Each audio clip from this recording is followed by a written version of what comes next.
The church defined, a sharing community. Acts chapter 4 and verse 32. The whole group of believers lived in harmony. No one called any of his possessions his own. Instead, they shared everything. Something spectacular happened in the early church to the multitude of people who got converted by the apostles' preaching. In one accord, they gave up what was rightfully theirs, had everything in common, sold their properties, land and houses, laid the proceeds at the apostles' feet, and there was no one in the church who lacked anything. No wonder then that there was great power when the apostles witnessed about the resurrection of Jesus, and God's tremendous grace rested on all of them.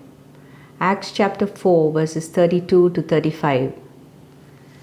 In the book of Acts, there is a special mention of Barnabas, who made donation by selling the land he owned, Dorcas, who was always doing good and helping the poor, Cornelius, a centurion whose almsgiving had come up as a memorial to God, and Lydia, a seller of purple, who opened up her home to the apostles. When Paul and Barnabas were commissioned by the apostles to the ministry among the Gentiles, this was what they requested Paul to do. In Galatians chapter 2 and verse 10, Paul says, "They desired only that we should remember the poor, the very thing which I also was eager to do." Jesus' reminder to his disciples in Matthew chapter 26 and verse 11 still holds good for us today, that we will always have the poor amongst us.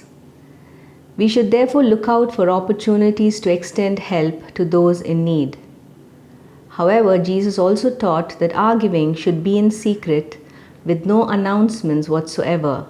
Matthew chapter 6 verses 1 to 4, and that when we give to the poor, we are assured of storing up for ourselves eternal treasures in heaven.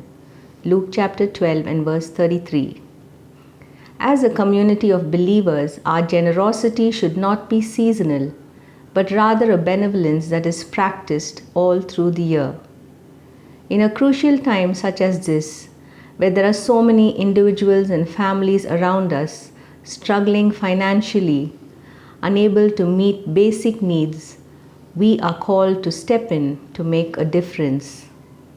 Some may argue that this is the responsibility of the government, while others might think it would suffice to merely pray. 1 John chapter 3 verses 17 to 18 teaches us, if someone has enough money to live well and sees a brother or sister in need but shows no compassion, how can God's love be in that person?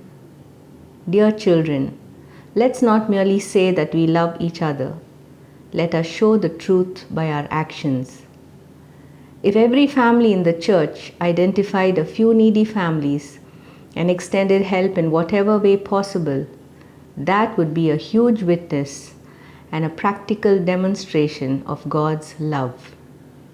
Here's God's word to us from Hebrews chapter 13 and verse 16. And don't forget to do good and to share with those in need. These are the sacrifices that please God. Not sure who said this, but it's a beautiful quote. When God blesses you financially, don't raise your standard of living. Raise your standard of giving.